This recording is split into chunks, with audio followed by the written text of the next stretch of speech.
नमस्कार. पुढचा आपण फ्लेक्झिबल बजेटचा चौथा क्वेश्चन बघतोय. In the books of available information, in the books of D limited, install capacity of the plant is 2000 units. 2000 unit त्यांची फुल capacity आहे आणि त्यातली 70% आता ते युटिलाइज करतायत. आता हे 2000 युनिट आणि 70% हे एक्झिस्टिंग साठी आपल्याला वापरायचं आहे. फुल कपॅसिटी 2000 ते घ्यायची आणि याच्यापैकी युटिलाइज्ड कपॅसिटी सध्या 70% म्हणजे 1400 एवढी सध्याची कपॅसिटी येईल. आणि बजेट आपल्याला काढायचं आहे 50, 80 आणि 100% कपॅसिटी. आता हे तिन्ही आकडे तुमचे तुम्ही कॅल्क्युलेट करू शकता. मी फक्त इथे सिम्पल त्याचं वर्किंग काय येईल ते फास्ट दाखवतो आणि लगेच आपण पुढे जाऊ. त्यांची फुल कपॅसिटी आहे 2000. 2000चे 50% म्हणजे हे 1000 येईल. सेकंड 2000 कपॅसिटी आहे आणि याचे येतील 80% म्हणजे 1600. आणि तिसरी आहे 2000. आता हे ऍक्च्युली बघायची गरज नाही, 100% आहे म्हणजे हे 2000च येतील. तर 1000, 1600 आणि 2000 अशा तीन कपॅसिटीचे आपल्याला बजेट काढायचे. तिन्ही कपॅसिटीसाठी दिलेल्या इन्फॉर्मेशन मध्ये मगाच्या जो आधीचा क्वेश्चन तुम्ही चेक केला असेल, सॉल्व्ह केला असेल, नसेल तर तो सॉल्व्ह केल्याशिवाय हा सोडवायला घेऊ नका. त्या ऍडजस्टमेंट प्लस एक नवीन ऍडजस्टमेंट आपण ह्याच्यामध्ये घेतो. तर त्या क्वेश्चन्स प्रमाणे इथे एक नवीन ऍडजस्टमेंट दिली आहे. फिक्स्ड आणि व्हेरिएबल ह्याचं दोन्हीचं कॉम्बिनेशन फॅक्टरी आणि ऑफिससाठी आहे.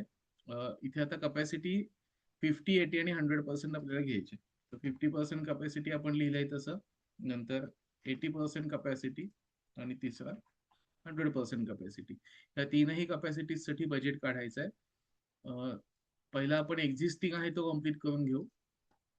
एक्झिस्टिंगला सेलिंग प्राइस दिली आहे 300. इथे 300 येतील. टोटल अमाऊंट आलं 4,20,000. नंतर मटेरियल आणि लेबर याच्यामध्ये बायफर्केशन कधी फिक्स आणि व्हेरिएबल असं नसतं, ते कायम व्हेरिएबल असतात. फॅक्टरी ओव्हरहेड साठी काय दिलंय, टोटल आहेत 40 सीपीयू मध्ये आणि यातले 60% फिक्स असं म्हटलंय.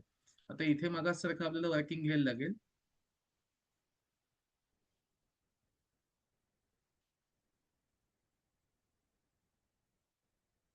फॅक्टरी ओव्हरहेड्स टोटल दिलेले आहेत 40 आणि 40चं आपल्याला दोन भागात बायफर्केशन करायचंय. यातला पहिला पार्ट येईल फिक्स्ड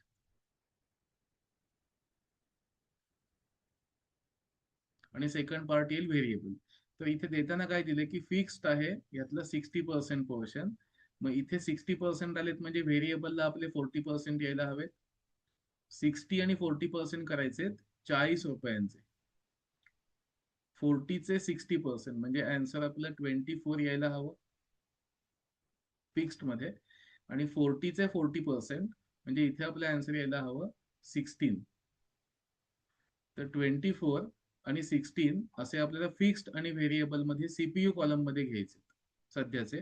त्यापैकी फॅक्टरी ओव्हरहेड्स व्हेरिएबलचा पोर्शन आत्ताच आपण बघितला, 16 एवढा व्हेरिएबलचा पोर्शन येतोय. हा 16 आपल्याला इकडे घ्यायचा. सो फॅक्टरी ओव्हरहेड्स व्हेरिएबलला सीपीयू कॉलम मध्ये 16 घ्यायचे. अमाऊंट 22,400 आलं. आणि फिक्स्ड मध्ये 24 लिहायचं आहे.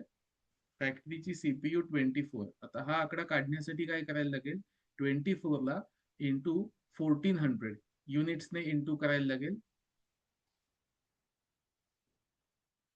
24 सीपीयू आहे, त्याला 1400 युनिट्सने इंटू करायला लागेल. मग फॅक्टरी ओव्हरहेड्सला आपला आकडा येईल सीपीयू त्याला इंटू 1400 युनिट्स म्हणजे 33,600 असा इथे आकडा येतोय. आता तो फॅक्टरीचा लिहिल्यानंतर नेक्स्ट आता ओव्हरहेड्स कुठले आहेत बघूया. त्याचं सुद्धा बायफर्केशन याप्रमाणेच आपल्याला करून घ्यायचंय. फॅक्टरी नंतर पुढचा ओव्हरहेडचा आकडा येतोय आपला ऑफिस ओव्हरहेड्स 30 असे दिलेत आणि ते 50% व्हेरिएबल आहेत. त्यामुळे नेक्स्ट आपला ओव्हरहेडचा आकडा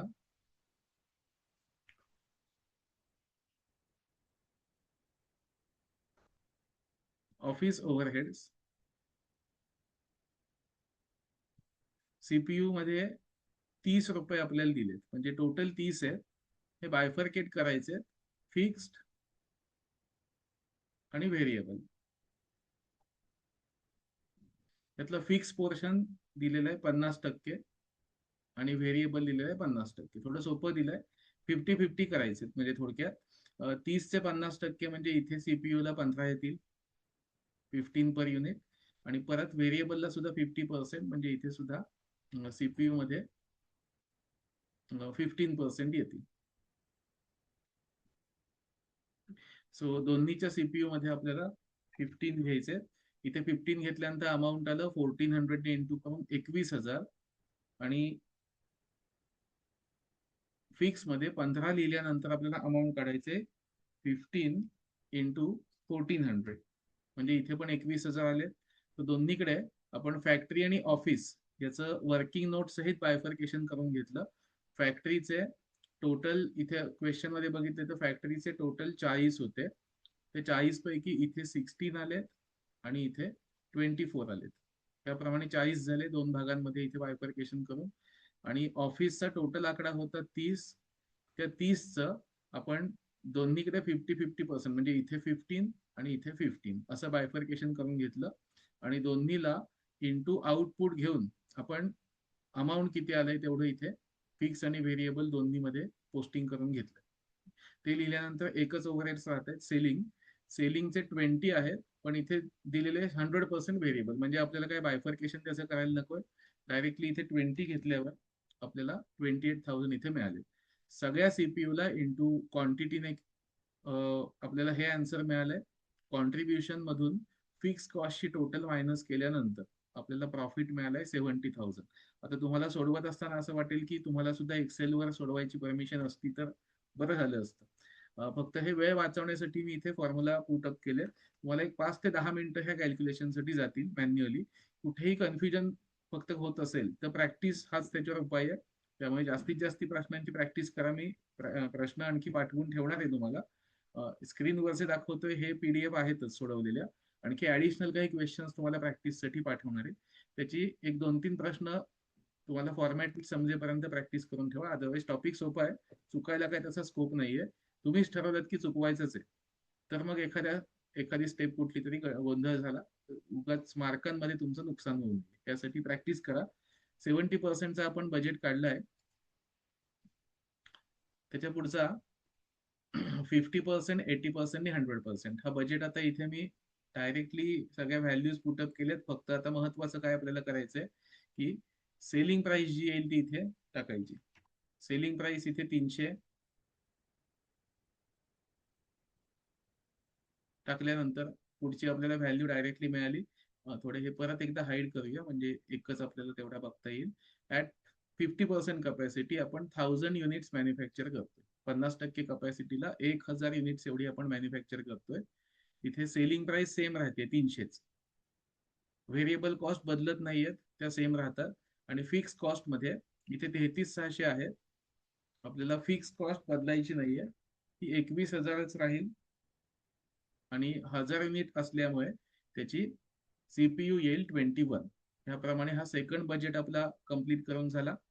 50% नंतर नेक्स्ट कपॅसिटी सांगितली होती 80%. त्यामुळे नेक्स्ट आता 80%चा बजेट आपण बघूया काय येईल तो. 80% बजेटसाठी आपल्याला बाकीचे दोन आता थोडे हाईड करून ठेवूया. फक्त 80% वर फोकस करू. 80% म्हणजे 1600 एवढी युनिट्स मॅन्युफॅक्चर होणार आहे. 1600 युनिट मॅन्युफॅक्चर होताना कॉस्ट बद्दल जे काही आहेत ते आकडे आपण सेम टू सेम तसेच घेतो. सीपीयू सेम राहत आहेत. इथे फिक्स कॉस्टचा अमाऊंट सुद्धा कॉन्स्टंट राहणार आहे. हे सगळं झालं. आता मुख्य बदल इथे काय होतोय बघा. नवीन ऍडजस्टमेंट जी म्हटली होती, इथे आता न्यू ऍडजस्टमेंट दिसते 1400 युनिट्स. इथे मी लिहून ठेवतो मुद्दाम.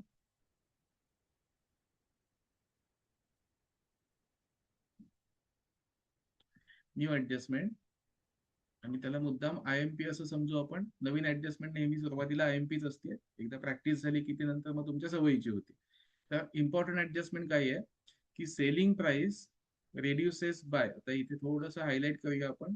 Selling price reduces by ₹10 for sales volume is more than 1400 units. म्हणजे जर सेल्सची क्वांटिटी 1400 युनिटच्या वर गेली तर सेलिंग प्राइस 10ने कमी होते. आता हे जास्ती प्रॅक्टिकल आहे की नाही सांगा, की जर आपण जास्ती वस्तू विकण्याचा प्रयत्न केला तर त्याच किमतीला कोणीही आपल्याकडून जास्तीच्या वस्तू विकत घेणार नाही. मग जास्तीच्या वस्तू केव्हा आपण सेल करू शकतो, जर आपण काहीतरी डिस्काउंट दिला तरच आपण डिस्काउंट दिल्यानंतरच जास्तीच्या वस्तू विकू शकतो. नॉर्मल मार्केटमध्ये आपण विदाऊट डिस्काउंट ती वस्तू एक्स्ट्रा विकू शकणार नाही. मग हा डिस्काउंट द्यायचा म्हणजे आपलं थोडंसं नुकसान होईल, पण वस्तू सुद्धा विक्री वाढणार आहे. त्याच्यामुळे डिस्काउंट देऊन आपली सेलिंग प्राइस थोडीशी कमी होईल. आता इथे दिलंय की जर 1400 युनिटच्या वर आपला आउटपुट गेला तर आपली सेलिंग प्राइस 10ने कमी होणार आहे. मग इथे आता आपण 80% जो बजेट काढतोय, इथे आपला 1600 युनिट एवढा आउटपुट आणि सेल्स दिसत आहेत. म्हणजे ही कंडिशन तिथे ऍप्लिकेबल केली आपण, तर 1400 युनिट पेक्षा जास्तीच्या वस्तू आपण इथे सेल करतोय. मग 1400च्या वर आपण गेलो की आपली सेलिंग प्राइस मग 300 न मिळता किती मिळणार आहे आपल्याला, 10ने कमी होईल. म्हणजे इथे आता आपली सेलिंग प्राइस येईल 290. मग 290 सेलिंग प्राइस घेतल्यानंतर बाकीची सगळी कॅल्क्युलेशन कॉस्ट बद्दलची सेम राहतील. पण मुख्य बदल काय झाला की आपला इन्कम इथे 10 रुपयांनी पर युनिट कमी झाला. मग तो झाल्यामुळे फायनल प्रॉफिट पर्यंत जो काय बदल होईल तो आपल्याला ह्याच्यात दाखवायचा आहे. मेथड सगळी सेमच आहे. सेल्स मधून टोटल व्हेरिएबल कॉस्ट मायनस करायची, कॉन्ट्रीब्युशन आलं की त्यातून फिक्स कॉस्ट मायनस. पण फक्त नवीन ऍडजस्टमेंट आपण घेतली की ठराविक लेवलच्या वर आपण वस्तू विकण्याचा प्रयत्न केला तर आपल्याला आहे ती सेलिंग प्राइस मिळणं शक्य नसतं. तिथे डिस्काउंट द्यावा लागतो. तो डिस्काउंट दाखवल्यानंतर आपला प्रॉफिट किती येतोय हे आपल्याला ह्याच्यात बघायचंय.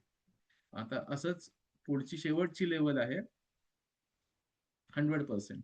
100%ला सुद्धा कंडिशन हीच ऍप्लिकेबल होणार आहे. 100% कपॅसिटीला आपण 2000 एवढी युनिट्स तयार करू.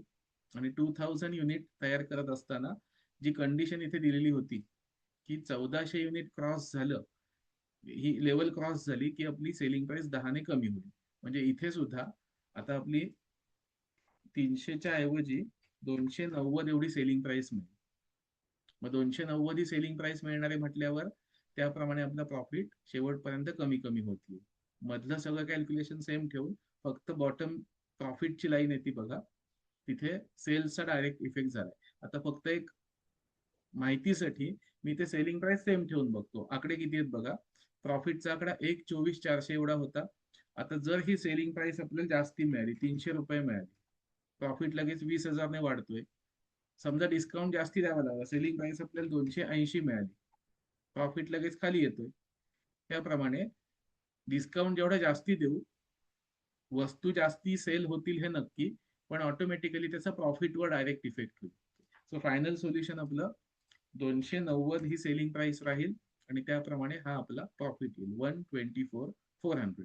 एकदा सगळा budget at a time at a glance कसा दिसतोय तो बघू. 70, 50, 80 आणि 100 ह्या सगळ्या कॅपॅसिटीचा बजेट आपण केला. ह्या सगळ्या बजेटसाठी क्वांटिटी जेवढी काय आली होती ते 1400 होती, नंतर 1000 होती, 1600 होती आणि 2000. आता या सगळ्या क्वांटिटीसाठी फायनल जे प्रॉफिटचे आकडे आपले आलेत ते कम्पेअर करून बघितले तर इथे आधी प्रॉफिट येतोय 70,000. जर कपॅसिटी 50% गेली तर प्रॉफिट खाली येतोय. कपॅसिटी 80% पर्यंत वाढवली तर आपला प्रॉफिट होतोय 71,800. आणि जर कपॅसिटी 100% वर नेली तर प्रॉफिट होतोय 124,400. म्हणजे ह्या सगळ्यामध्ये पुन्हा एकदा इथेच आपल्याला प्रॉफिट जास्ती दिसतोय. तो बाकीच्या कोणत्याही लेवलपेक्षा आपल्याला 1,24,400 हायएस्ट प्रॉफिट 100% लेवलला मिळतो. सो ही आपल्यासाठी आहे प्रॉफिटेबल लेवल. चौथा प्रश्न होता, पीडीएफ बघून पुन्हा एकदा सॉल्व्ह करा. ऍडजस्टमेंट फक्त सेलिंग प्राइस चेंज एवढीच होती, इतर कोणत्याही कॅल्क्युलेशन मध्ये बदल केलेला नाही. थँक्यू.